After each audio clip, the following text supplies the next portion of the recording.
You are listening to Practical and Woo by Mindset and Manifest.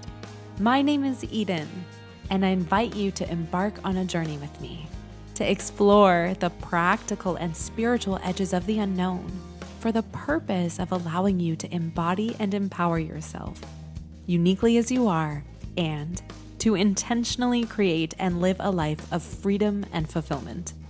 Each week, I'm going to discuss topics such as energetics, reality creation, manifestation, astrology, tarot, and more to help empower you to live beyond perceived limitations and to practically design your life so it feels like absolute magic every step of the way.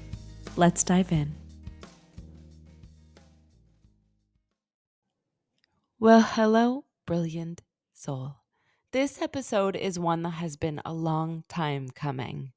Today, we are finally going to talk about astrology.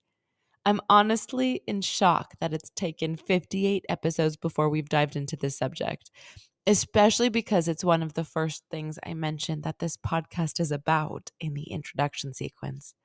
Let's chalk it up to divine timing and celebrate that the doors to the subject are opening. Welcome.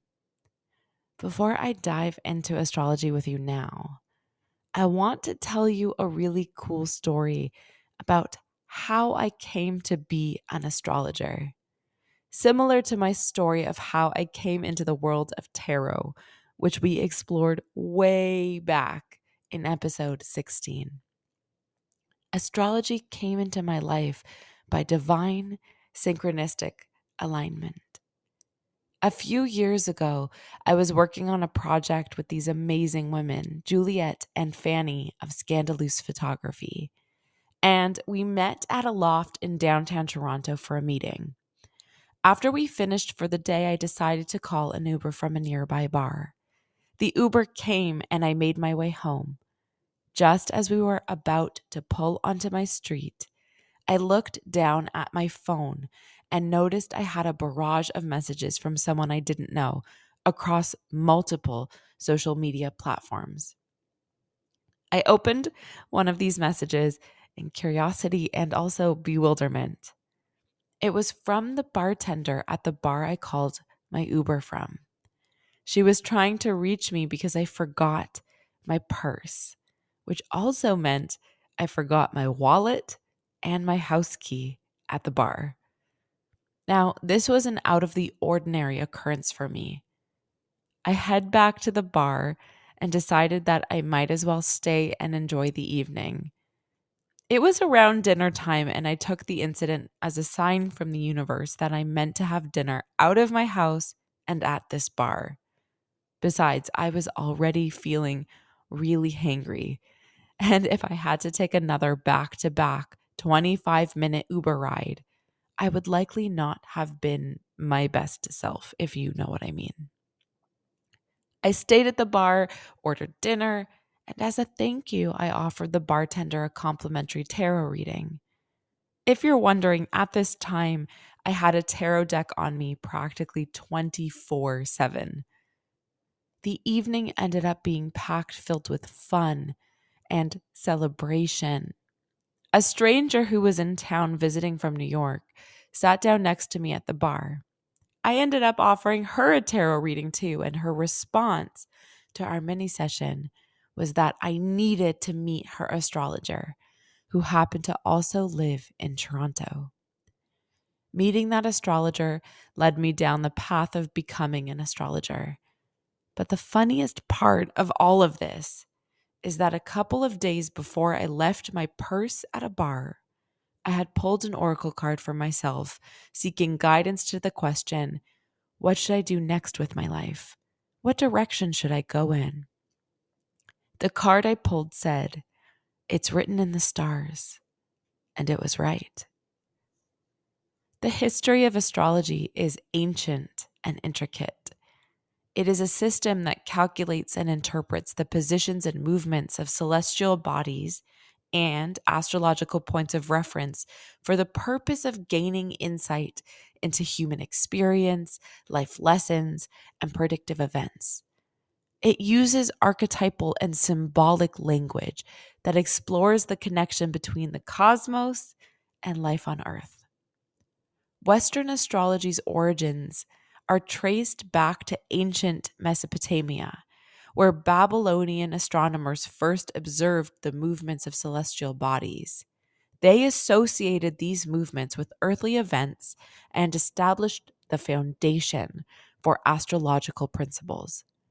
In ancient Egypt, celestial observations were tied into spiritual practices, where the position of constellations were linked to mythological and religious belief.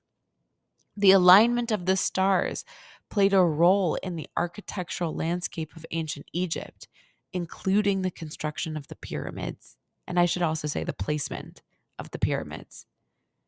In the Hellenistic period and classical Greece, scholars like Ptolemy laid the groundwork for the zodiac, defining the 12 signs as well as their characteristics. Eventually, astronomy and astrology diverted into two distinct disciplines, one being considered a true science, and the other becoming cast away into the shadows of misunderstanding and underappreciation by modern society. Nevertheless, astrology's enduring allure lies in its ability to provide a language of understanding into the human psyche and life path prediction. I like to think of astrology as a blueprint. When free will always reigns, which it does, astrology offers a roadmap of potentiality, delineating and guiding you into deeper self understanding of your characteristics, your quirks, your gifts, and your life's lesson plan. By becoming acquainted with the archetypes and nuances of your astrology, you are given permission to be uniquely you and to move in alignment with your unique dreams and desires. For me, learning my own chart has offered me a language of permission to accept myself and to navigate my life with more ease and understanding. During my Saturn return, for example, which is an astrological event that happens every 28 to 30 years, depending on your chart, I was feeling like I was undergoing an emotional growth spurt. And instead of allowing myself to feel helpless, I turned to my astrology chart to dissect the possible lesson I was being asked to learn. Saturn, if you're wondering, highlights life lessons and your karmic path.